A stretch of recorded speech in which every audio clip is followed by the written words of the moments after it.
آج اس کی 8ویں مجلس ہے اور کل ہماری آخری نشست ہے۔ میں شرمندہ ہوں کہ کوشش کے باوجود ہم زیادہ مراحل نہ طے کر سکے۔ بقیہ معصومین کی زندگی اور حیات طیبہ ان سے متعلق شاید کچھ بھی بیان نہ ہو سکے۔ میری کوشش ہوگی کہ ہم کل کی گفتگو میں آقا و مولا امام زمانہ کی شخصیت سے متعلق گفتگو کریں۔ تو آج جس حد تک ممکن ہو کل میں کچھ باتیں امام علی ابن موسیٰ الرضا علیہ السلام سے متعلق آپ کی خدمت میں عرض کی۔ آپ کی زندگی کے باقی جہات اور ڈائمنشنز اور جہتیں اور پہلو بہت زیادہ ہیں۔ مستقل کتابیں لکھی گئی ہیں۔ اس سفر میں بھی میرے ساتھ جو علماء نے اجتماعی طور پہ کام کیا ہے،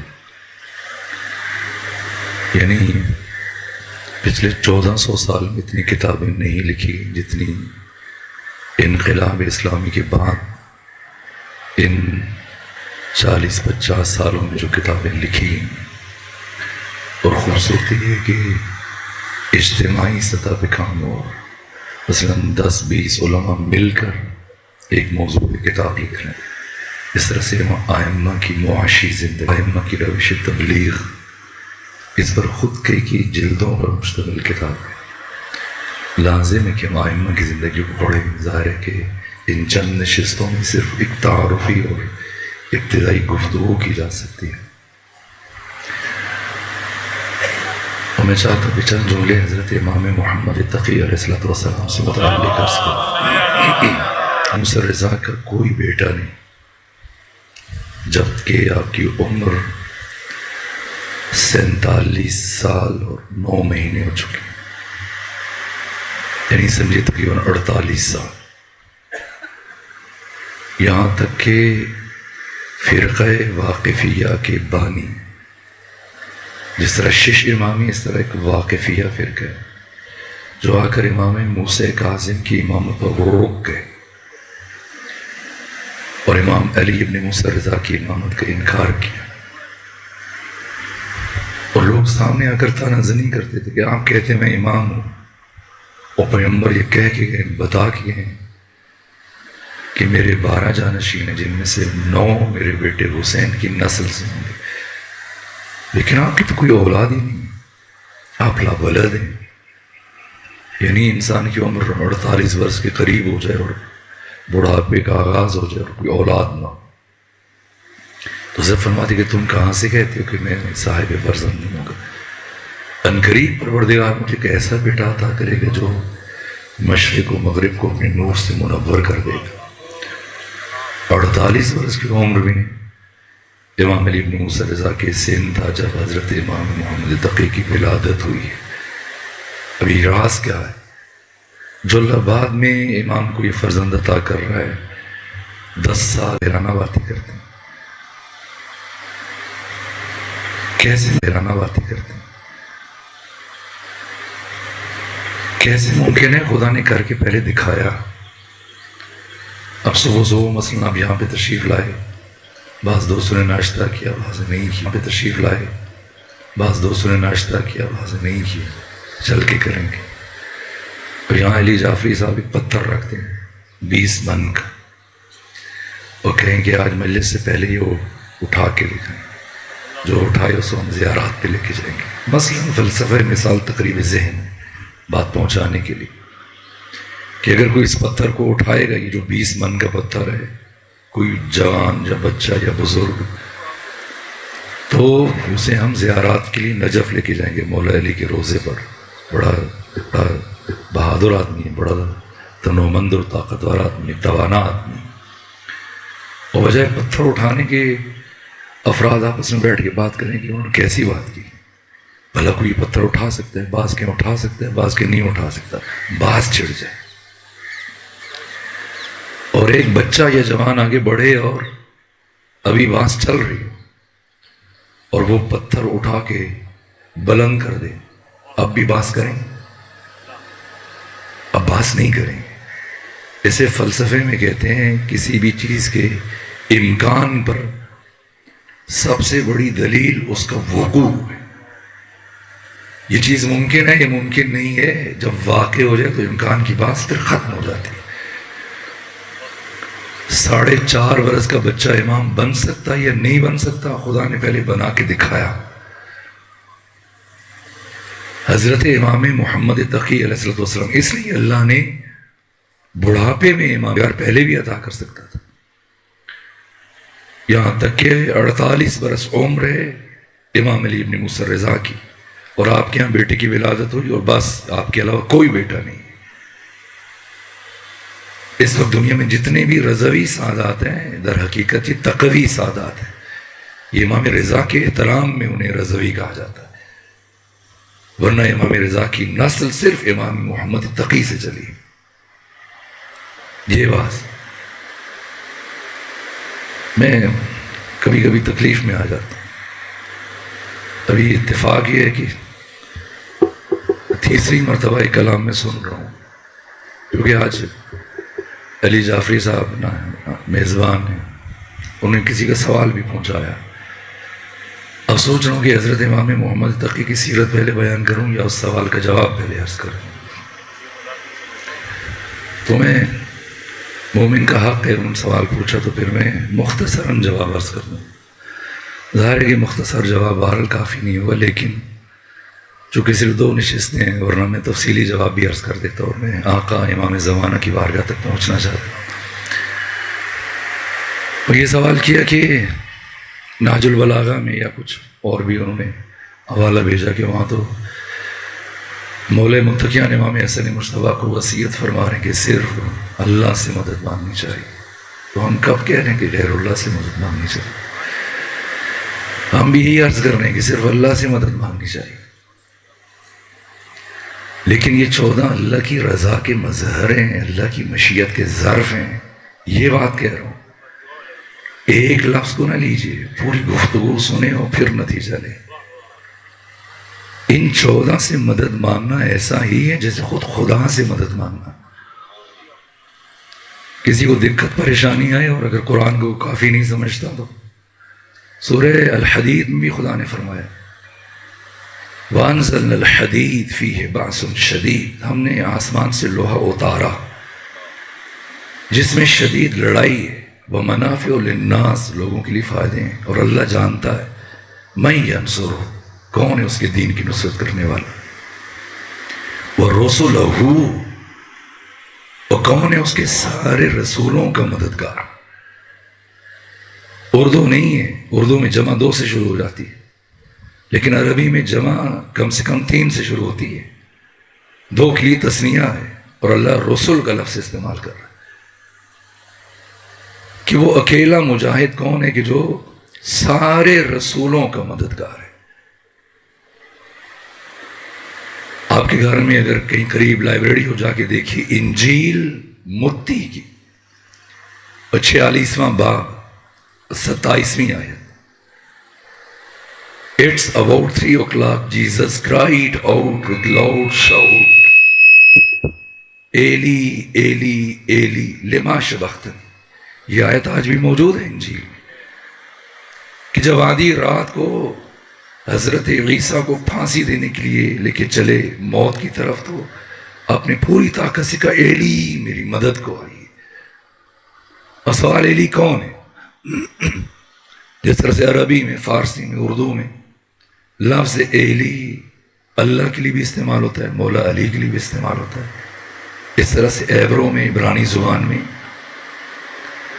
ایلی کا لفظ اللہ کے لیے بھی ہے، مولا علی کے لیے بھی. جیسے عربی، فارسی، اردو میں علی ہے، ایسی عبروں میں ایلی. تو ممکن ہے کہ وہ کہیں کہ جناب عیسیٰ اس وقت اللہ کو پکار رہے تھے. انہی کی کتاب زبور، جہاں جناب داؤد جی کہتے ہیں کہ It is our duty to revere him whose name is Eli. یہ ہماری ڈیوٹی ہے کہ عزت کریں اس کی جس کا نام ایلی. لیکن جناب داؤد ہم یہ جاننا چاہتے ہیں کہ ایلی کون ہے. This honorable personality is also called as Haider. اس عزت دار شخصیت کو حیدر بھی کہتے ہیں. کون حیدر؟ حیدر از دی ہیلپر آف ہیلپ لیس، وہ جو بے سہاروں کا سہارا، از لائک اے لائن، جو شیر کی طرح دلیر ہے. کوئی اور علامت کہاں؟ ایسی علامت کی قیامت تک کوئی انکار نہ کر سکے. And was to be born in کعبہ، وہ مولود کعبہ.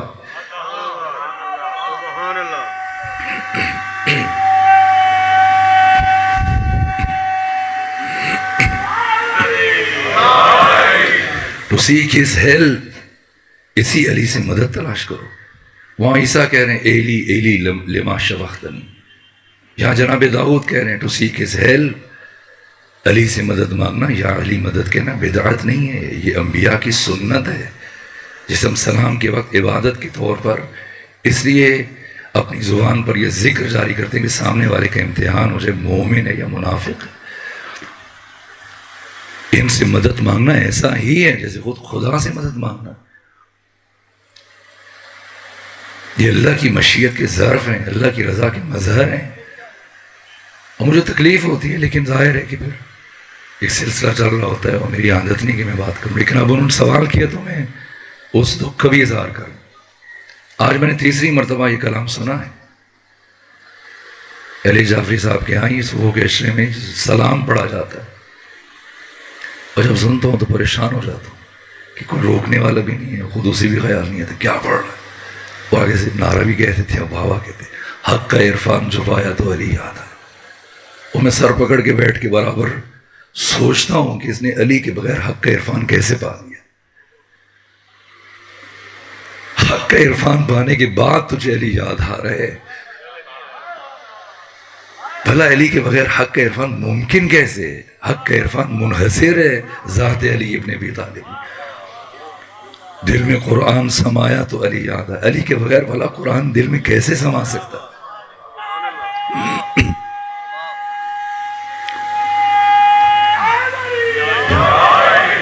پیغمبر حق سے متعلق گفتگو کر رہے تھے اور صحابہ سن رہے تھے، اور آپ کے صحابی جب حضرت اس کے بعد پیغمبر نے کیا فرمایا؟ اللہم آدر الحق حیث ما دار علی. یہ نہیں فرمایا کہ علی کو ادھر ادھر پھیر دے جدھر جدھر حق جائے، نا، حق کو ادھر ادھر پھیر دے جدھر جدھر علی جائے. علی حق کا بھی امام ہے، اور ہم یہ کہہ رہے ہیں کہ حق کا عرفان جو پایا تو علی یاد آیا، دل میں قرآن سمایا تو علی یاد آیا. یہ معرفت ائمہ ہے. اور اس لاہور سے میرا کیا شکوہ ہے؟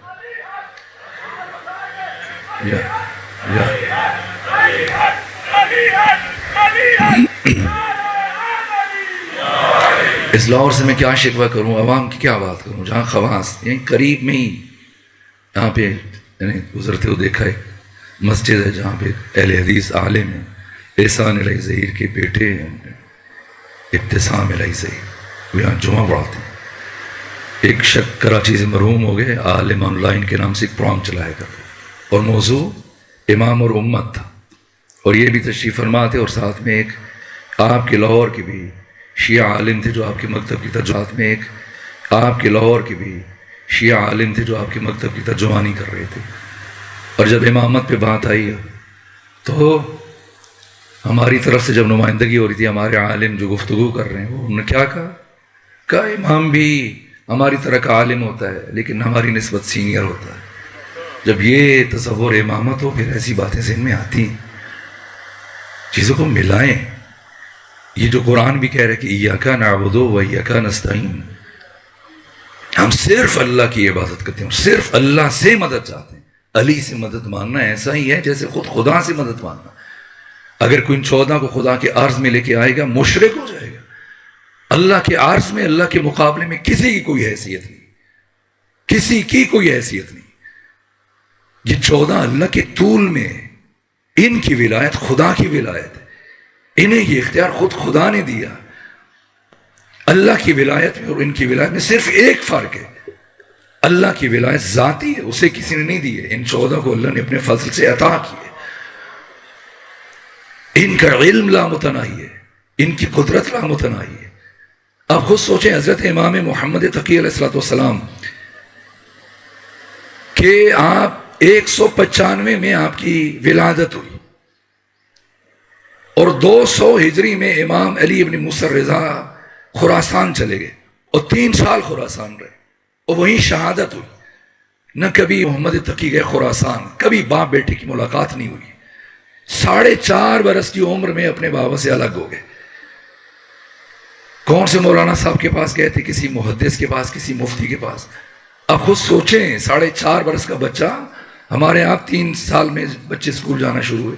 کچھ عرصہ پہلے تک 5 برس کی عمر میں اسکول جانا شروع کرتے تھے. اب یہ 4.5 برس کا بچہ ہے اور یہ پوری دنیا کے لیے امام ہے، ہر ایک کے لیے امام ہے. سمجھ رہے ہیں یہ کون ہے؟ شیخ الرئیس ابو علی سینا. آج سے 1000 سال پہلے وہ شخصیت کی جن کی لکھی ہوئی کتابوں کا یورپ میں ترجمہ ہوا، امریکہ میں ترجمہ ہوا، کوئی علم نہیں چھوڑا. طب میں، سائنس میں، حیات میں، ہندسہ میں، موسیقی، الجبرا، ریاضی، نجوم، فلسفہ، حکمت، طب، کوئی علم نہیں چھوڑا. فلسفے کے امام ہیں.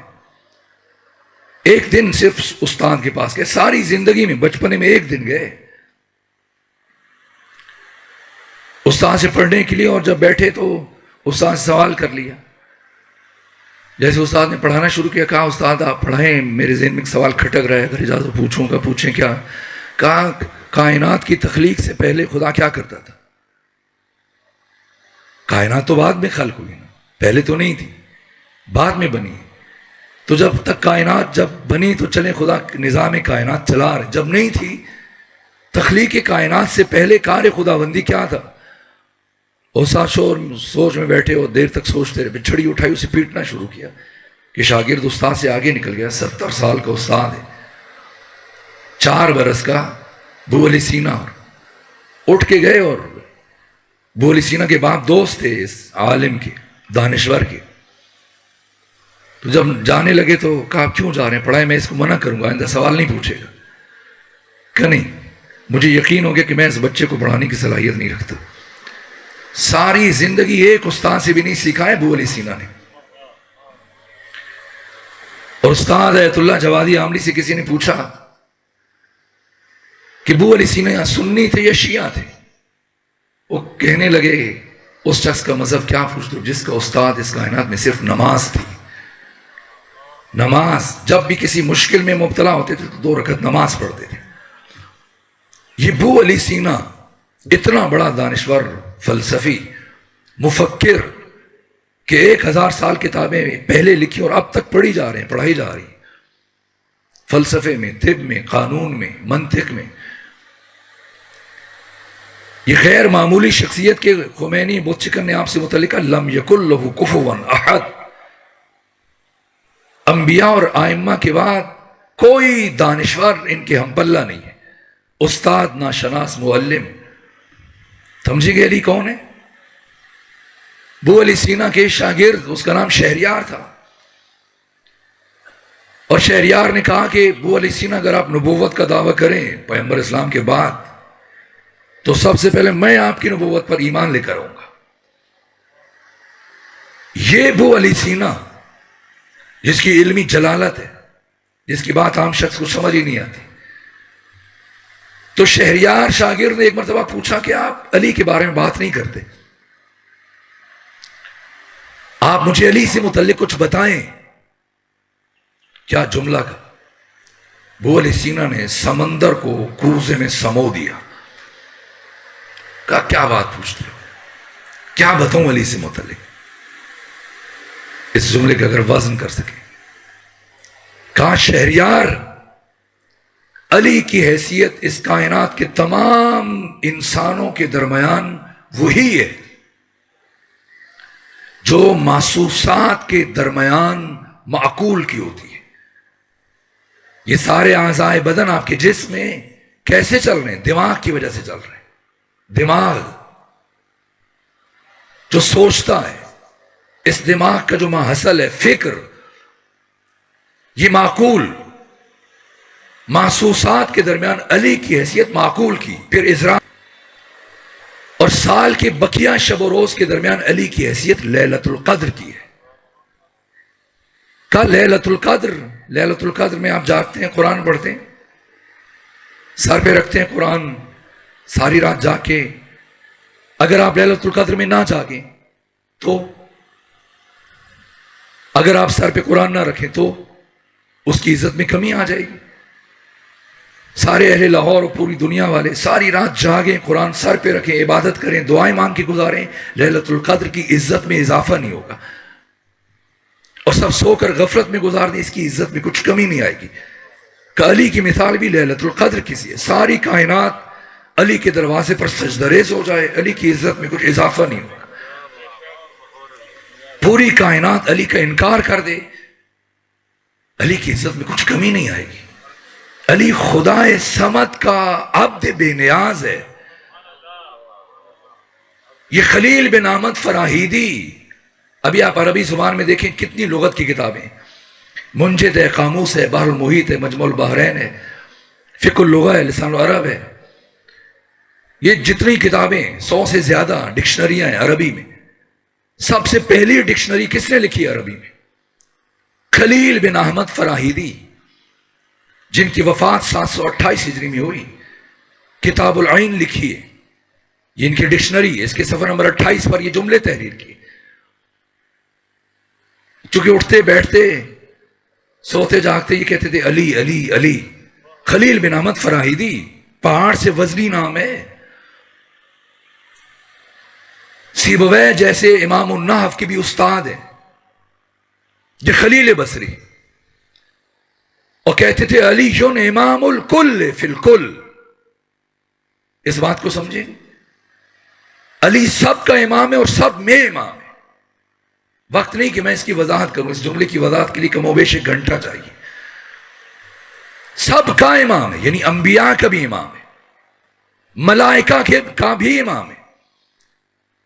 اور جب وہ کہتے تھے تو پھر لوگوں کے لیے اس کو تحمل کرنا مشکل ہو جاتا تھا. تو انہوں نے اپنی کتاب کے شروع میں جواب دیا، صفحہ نمبر 28 میں، کتاب العین میں. کہ لوگ مجھ سے پوچھتے ہیں مت دلیل علی ان علی امام الکل فی الکل، کیا دلیل ہے تم علی ابن ابی طالب کو امام الکل فی الکل کیوں مانتے ہو؟ کہ اس لیے جب میں نے علی کی 63 سالہ حیات طیبہ کو پڑھا تو میں نے یہ دیکھا کہ افتقار الکل الیہ فی الکل و استغناؤہ عن الکل فی الکل دلیل علی ان علی امام الکل فی الکل. کہ جب میں نے علی کی زندگی کو پڑھا میں نے دیکھا میں نے ہر انسان کو علی ابن ابی طالب کا محتاج دیکھا، ہر انسان کو. اور علی کو سب سے بے نیاز دیکھا. ہر انسان محتاج ہے، آدم سے لے کر عیسیٰ تک ہر نبی. دقت پیش آئے کسی کو تو میں شیعہ کتاب کی بات نہ کروں، اہل سنت کی کتاب ہے جنابی المودہ، جسے لکھا ہے جناب سلیمان قندوزی حنفی نے. یہ 14 کون ہیں؟ جی تو برابر عرض کرنے کی کوشش کر رہا ہوں. اگر کوئی ان کے وجود کو اس عالم ناسوت میں منحصر سمجھے، اسے نہیں سمجھ میں آئے گا کہ علی کیسے مدد کرتے ہیں.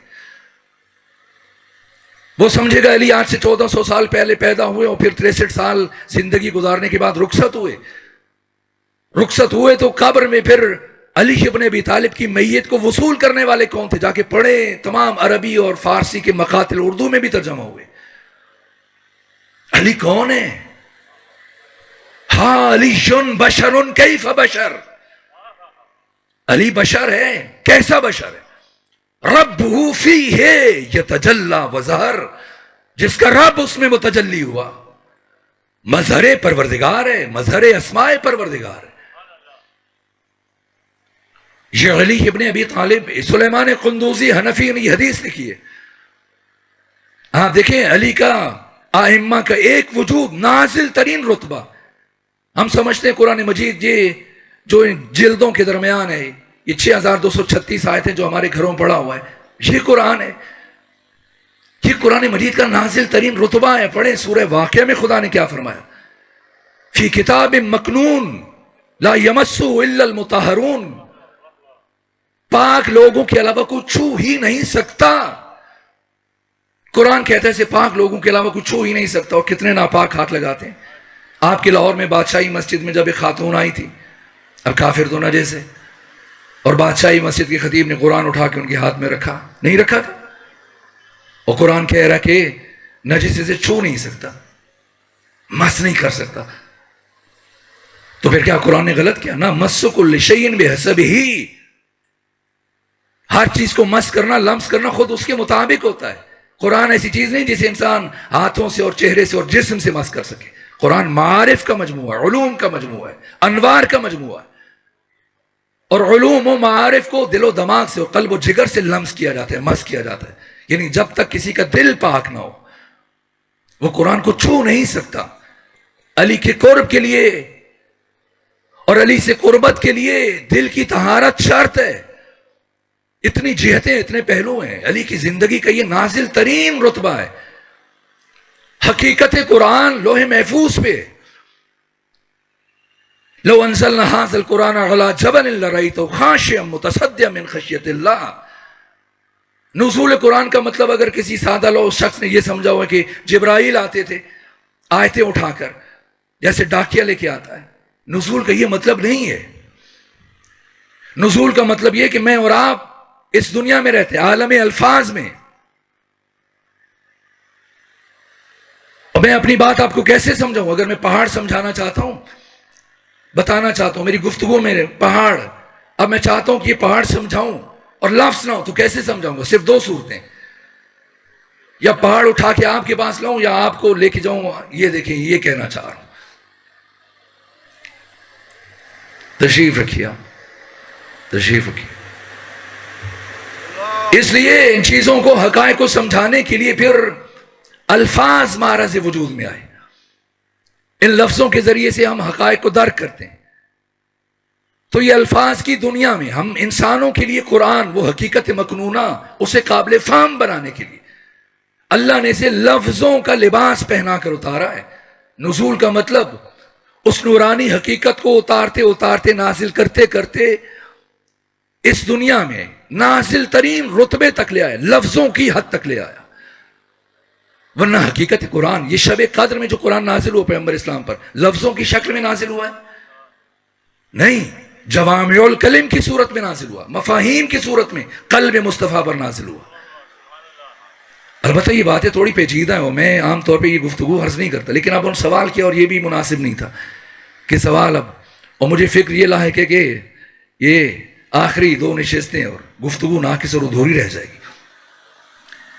یہ ان کا نازل ترین رتبہ ہے۔ اس سے بالاتر عالم نفس ہے، پھر عالم مثال ہے، پھر عالم جبروت ہے، بیت المعمور ہے، آسمان چہاروں میں، ملکوت اعلیٰ، ان تمام عوالم میں یہ 14 ہادی ہیں، راہبر ہیں، امام ہیں۔ اور اس کے بعد پھر عالم لاہوت ہے، عالم اسماء و صفات، جہاں یہ 14 اللہ کے اسماء کے مظہر ہیں، جہاں خدا ہے اور ان 14 کا نور ہے۔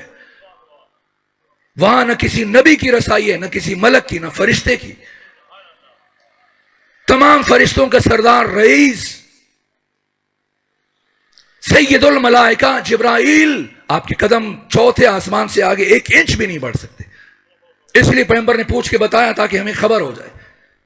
شب معراج جب پیغمبر سارا سفر تو جبرائیل کے ساتھ طے کیا، دونوں اکٹھے چلتے رہے، جب بیت المعمور سے چوتھے آسمان سے آگے بڑھنے لگے تو ایک مرتبہ پیغمبر نے محسوس کیا کہ جبرائیل رکے، تو کہا کیوں رک گئے؟ آگے آؤ۔ کہ لو دنوتم بلتن لہترکتم، یہاں سے آگے 1 پورا برابر بڑھوں تو میرے پر جل جائیں۔ جبرائیل نہیں جا سکتا، کوئی نبی نہیں جا سکتا۔ ایک کم 1,24,000 انبیاء سے ختمی مرتبت نے جو شب معراج ملاقات کی اور انہیں نماز پڑھائی اور جناب عیسیٰ نے اقامت کہی، نبیوں نے صفیں درست کی، پیغمبر نے انہیں امامت کروائی۔ کہاں؟ بیت المعمور میں، آسمان چہاروں میں۔ ملائکہ کہاں ہیں؟ فرشتے آسمان چہاروں میں۔ اس سے اوپر کوئی فرشتہ نہیں جا سکتا، نہ کوئی نبی جا سکتا۔ اور اس سے اوپر پھر بالا ترین مقام عرش و لوح و قلم و کرسی ہو، یہ تمام درجات طے کرتے۔ آخری حد عالم لاہوت ہے۔ یہ 14 عالم لاہوت کے باشندے ہیں، اللہ کی صفات کے مظہر ہیں، اللہ کے جلال کے مظہر ہیں، اللہ کے جمال کے مظہر ہیں۔ ایسے نہیں کہ اللہ نے پہلے فرشتوں کو خلق کیا، پھر آدم کو خلق کیا، پھر اولاد آدم سے، جس طرح سے عام طور پہ تاریخوں میں ابن اسیر نے لکھا اور صاحب البدایہ والنہایہ نے اور ابن اسیر جزری نے لکھا الکامل میں، کہ اللہ نے آدم کو اتارا اور آپ نے 1000 سال زمین پر زندگی گزاری، اور پھر جناب آدم کی وفات ہوئی، اور جناب آدم کی وفات سے 6150 سال گزرنے کے بعد پھر پیغمبر دنیا میں آئے، پھر پیغمبر نے یہ 63 سال گزارے۔ بظاہر ایسا ہے، عالم کون، عالم ناسوت اور عالم ملک کی ترتیب کے مطابق ایسا ہی ہے،